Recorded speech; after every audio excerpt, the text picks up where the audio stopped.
You're talking about the residential school stuff today? So, someone's got to talk some reason. Okay, let's make things perfectly clear. Sometimes things aren't necessary for this. So I'm part Shuswap What in the world? or Cree, probably Shuswap, Golden BC. I'm part Powhatan, I've been told, possibly. And it looks as though maybe part My chair is from still kind of wet around from the rain. Sarnia, Ontario. Powhatan from the New England area in the United States. So someone's got to talk reasonably and rationally, please, about the residential schools here in Canada. They're awful. Misguided. The intent was, from what I can tell, not to genocide No. natives. It was to I mean, when you go to a French immersion school, you have to speak French. You're not allowed to speak English. yeah. It's a part of it. So I think the intent was to erase the language, but you actually raise a point. It might have been just so they could learn English. Mhm. Yeah, I'm going to have to just check and see whether the intent, was to wipe out the languages or just to make sure that English was. That doesn't justify what they were doing, especially like with corporal punishment. But it wasn't there with a parent's choice or stuff like that. So this is awful. So is it a crime against humanity? It could be. To use the term cultural genocide for that is over the top overstatement. Genocide should be saved for actual genocide. Cultural genocide is you can't really extinguish culture forever. It can always be revived so long as, for example, the language has been recorded. And the languages have been recorded here in Canada. I don't know how well, but I think pretty well. We've got dictionaries now for Blackfoot. yes, or at least but a dictionary. Well, several dictionaries. whether or not it could be revived, what they do is when the aggressive propagandists associate things like that, they say cultural genocide with when they're associating culture with actual lives, right? It's not at all the same thing. No. And if cultures die, it shouldn't be treated as at the same level as when people are actually killed. Do you see what I'm saying? Not the same thing. It's not the same thing. My ancestors, many of my ancestors, were Scottish. Many others were Irish. Well, Irish is basically a dead language, so is Scottish. Am I suffering from it? Not really. Not really. So, right now I'm trying to pick up Scots, which is more of an English dialect. I'm trying to pick up Irish, not just modern Irish, but Middle and Old Irish. I got a huge grammar in Old Irish. It's about this thick, written by a dude called Turnhuisen. I think it's translated from German. So I've got the English version of. You're probably pretty happy when you picked that up.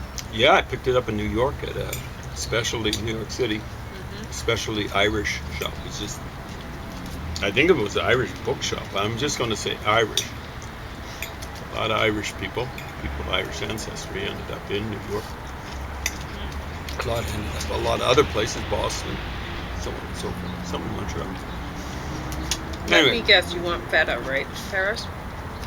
I'm just not suffering that much. So I'm trying to kind of revive that part of the culture for myself. And if I were really motivated, I could do a pretty darn good job of it. So when I say motivation, I'm motivated, but I'm motivated to do a lot of other things.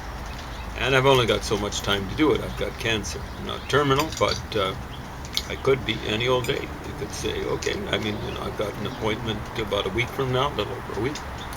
You could be saying, okay, treatment's not working anymore, and now we start the countdown.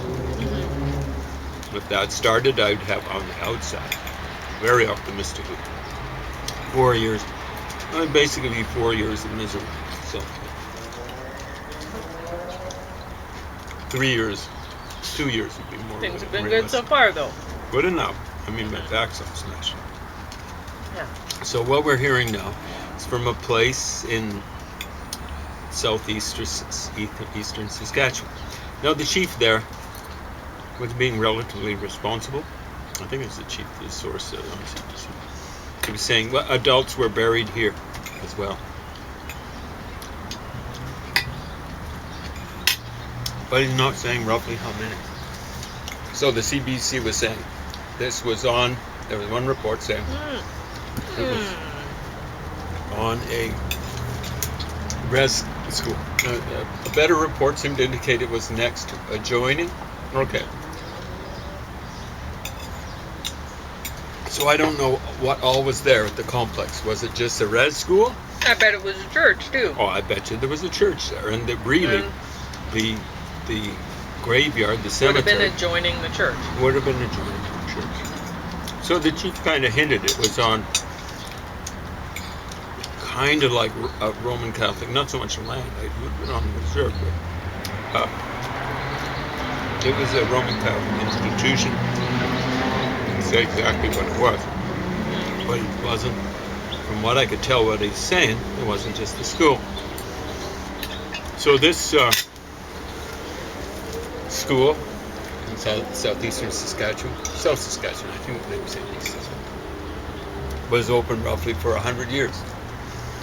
So, like the people that are blowing this, from what I can tell, out of proportion, they're suggesting that it's all kids, almost all kids. Hold on, 75 kids dying per 750. No, it's 7.5 kids dying on average. Dying per year. Well, like they had one person saying, who'd gone through the system, it's awful. There was one friend or acquaintance who he was taken away by the authorities. He never saw him again. Okay, we don't know what happened. Did he die? Was he buried there? Hard to say. You can't see the authorities. Or did they beat him up or something like that so badly he died? Interesting. But that's one story that this guy had to tell. Hold on a second. Presumably he was there from age 6 to age 18. I don't know what the limits were. I've heard stories about kids being there before 6. But we'll minimize my argument by saying 12 years. Yeah? Maybe they were there after 18. But that only strengthens the argument I'm building, which is he's there 12 years. If 7.5 kids on average are dying per year, that's 7.5 times 12. What does that work out to be? It's 15 times 6. It's 30 times 3. It's he should have seen 90 kids die. If not one story about one kid disappearing, but there should have been 90. He should have had 90 stories. It doesn't figure. Now I think they were saying, well, maybe most of the stuff happened before 1950. Well, what happened before 1950? We didn't have good drugs, like antibiotics and stuff like that until about 1945. So kids are in, I don't know if it's necessarily cramped quarters, but they're contained quarters. Things might spread a little more quickly than they would otherwise. Now I have been inside the res part of a res school.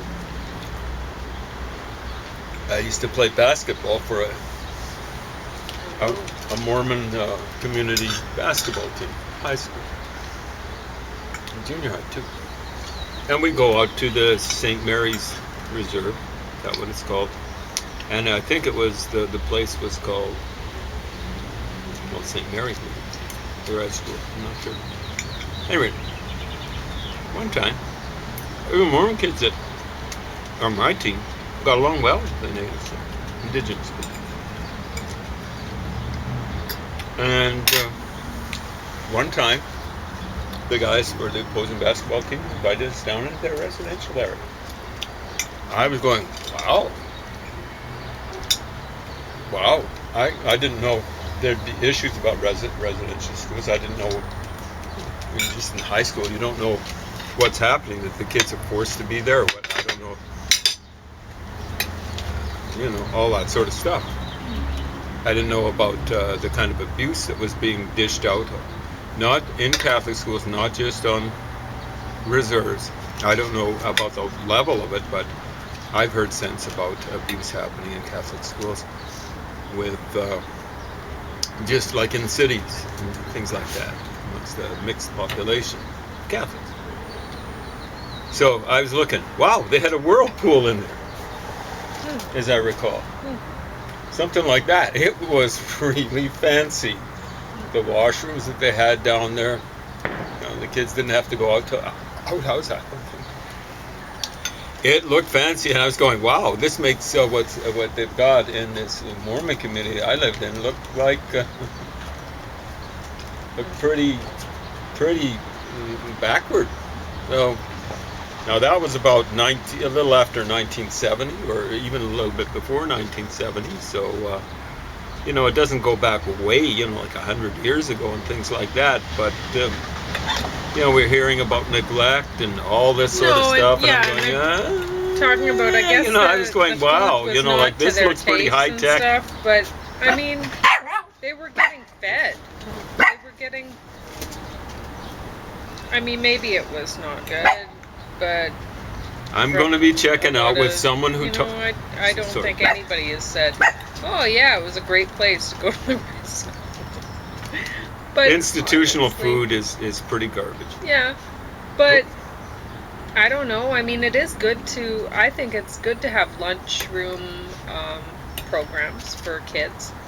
I think they should be everywhere. Actually, like 3 meals a day provided. Honestly, for kids, yeah. I think they should. There should be more of this charity and welfare in kind, and not just handing money out to people. So, I know a person who taught at res school way back when, several res schools probably, in Saskatchewan. I think that's where all of them are. And I'm going to be asking him about what he thought about the nutrition and all that sort of stuff. He's not going to be the kind of person that'll hide it. He's old enough that he actually believes in the res schools, you know. But you know, he's contrite about it. He wouldn't be the kind of person to be out there. He just taught. He wouldn't be out there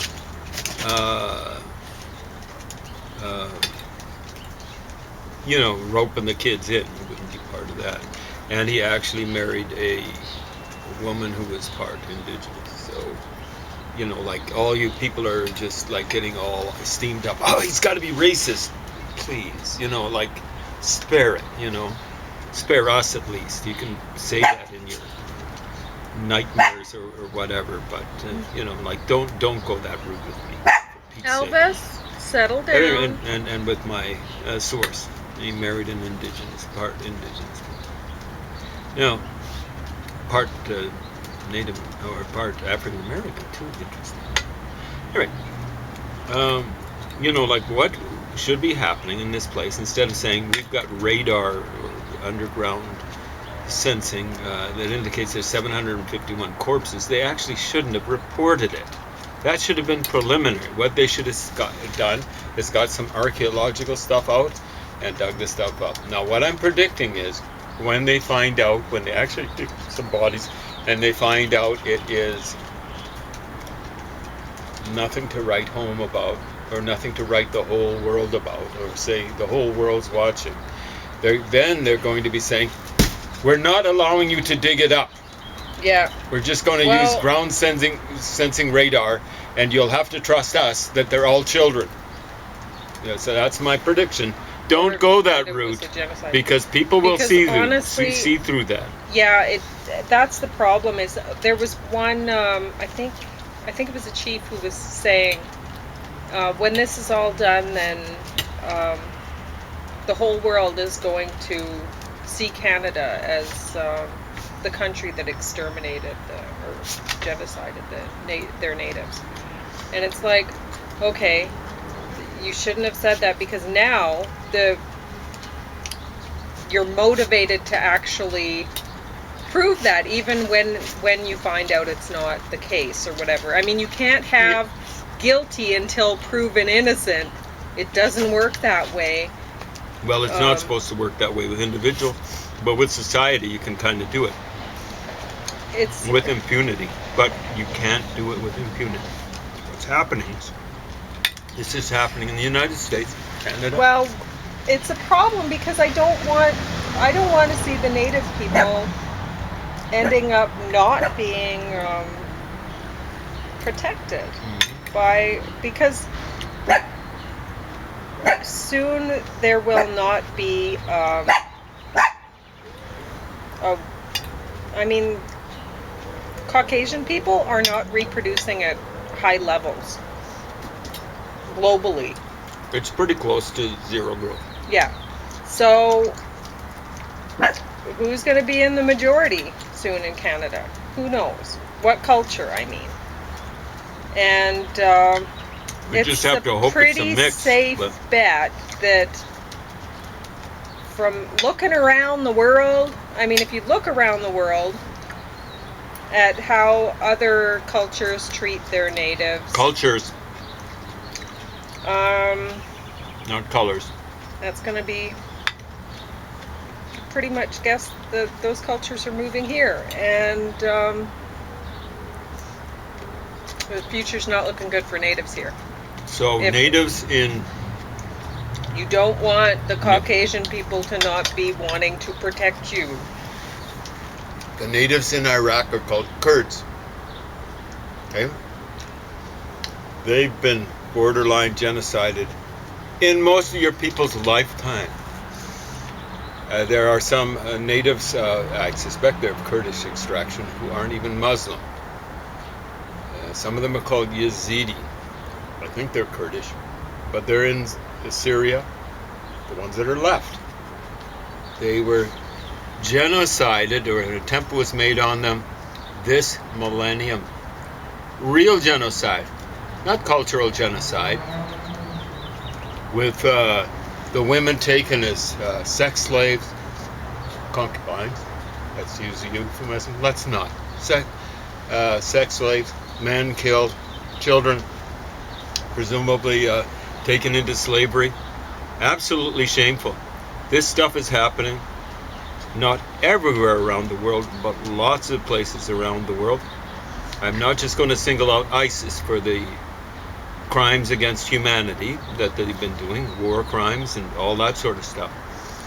So, No, but that stuff that we're hearing about, like today we heard on the news about a couple women, I think they were wearing hijabs, I'm not sure, and one of them, was she beaten unconscious or something like that? And they were held at knife point or something by somebody. And honestly, I'm listening to this on the radio and I'm thinking, like, they haven't got the guy who did it or anything yet, and I'm thinking that sounds unbelievable. You know, I don't even, I can't a imagine knife who to did that. the throat of one And of them. I really hope that the person is found out. And at the same time, I'm wondering, you know, it's in, like, not individuals' best interest, individual people who believe in Islam or Islamic. I don't think it's in their individual best interest, but it's certainly, as a culture, when a couple of their people get beaten or run over or whatever. It encourages the government to let them have Sharia law or maybe anti-Islamic, like what is it called? Islamophobia is what laws. And so I'm wondering, honestly, if these things are set up within the culture to try to promote certain laws in the favor of the culture as a whole, not as individuals within that culture. Certainly not the women who were, one of them was beaten unconscious and the other one held at knife point or whatever. But until those people until the person who was responsible for that is found out, and we know, okay, what faith were they? What provoked this? I mean, we need more information. They're reporting this stuff, and we're making assumptions, but they were saying he was masked, but they knew he was white. Okay. Well, that means nothing. He could be white, and he could be Islamic. Islamic. Be a fellow Muslim. Yeah. They keep on pointing out that Muslims aren't prejudiced when it comes to taking slaves. But historically, they haven't been. They like taking black slaves. They like taking white slaves. They like taking. I mean, Turkic slaves. We see with the recent Palestinian Israeli conflict that at the end of it, the Palestinians, they thought they won. They had, even though they had much greater casualties and stuff like that. According to them. According to them, they still woo. I don't trust their numbers. And hollering that they won the thing. So I don't. And they actually feel that way. Yeah, they've if they actually gone on sacrifice record. a few of Hamas, their own people so that they can get so that the culture can somehow benefit, then they're all for that. So I listened to them. Go ahead. Oh, no, I'm sorry. The Hamas has actually gone on record as saying we're perfectly willing to go lose as many people as the Israelis have because there's so much more of us. Yeah. So they'll just like A, B, and so that's why you hear Muslims saying should be proportional response. Yeah, and this so is a they culture want that the Israelis to only take out as many. They're not necessarily so opposed to beating their wives unconscious, or I don't know if they hold their wives at knife point, but honestly, here's what the Quran says. Just before you move on to something else, the Quran says, it's the English translation, might be a bad translation. If you suspect your wife of infidelity, beat her. That's if you suspect. Beat her. You don't have to prove it. And you're told to beat her. It's not you can beat her, it's beat her. Now you could interpret that. That might be a bad translation. A better translation might be beat her. It's okay to beat her. But on the face of it, that translation looks very, very bad. So anyway. I'm going to go on. No. So we hear these things on the radio and we think, oh, this is so terrible, But that's coming from when that's not a part of our culture and we hear that, it seems horrific. But when it's a part of their culture, I don't know. Anyway, you hear what I'm saying. I don't. So Pauline raises an issue. I want to deal with this before we turn it off. Okay. We still got some time. Yeah, you do. Okay. I hadn't thought about the issue of that the women being beaten up, or the one woman being beaten up as being staged. It has happened before. I don't think it was with Muslims. I think it was with blacks or indigenous, where it's just one incident that I know of where it was staged. I'm not saying that it happened in this case. I'm operating on the assumption that they're telling the truth.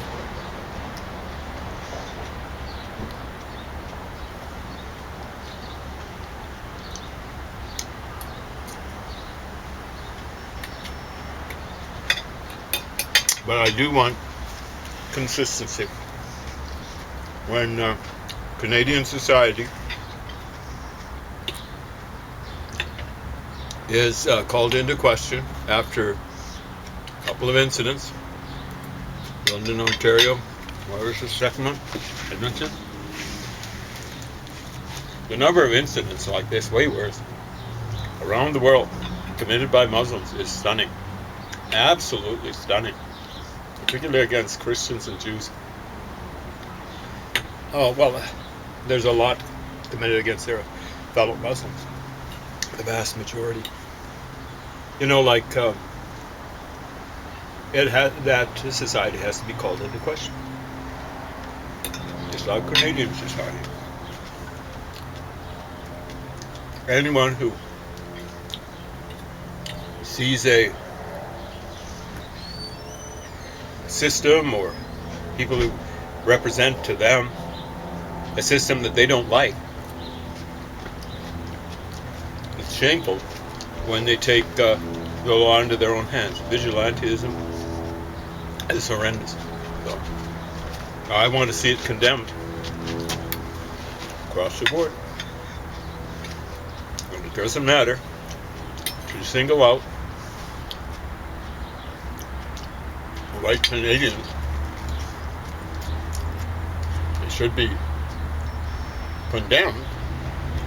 Just to single them out without condemning people of color doing this sort of stuff. What is it? It's not systemic racism. It's systematic racism. Cut it out. I finished. Okay.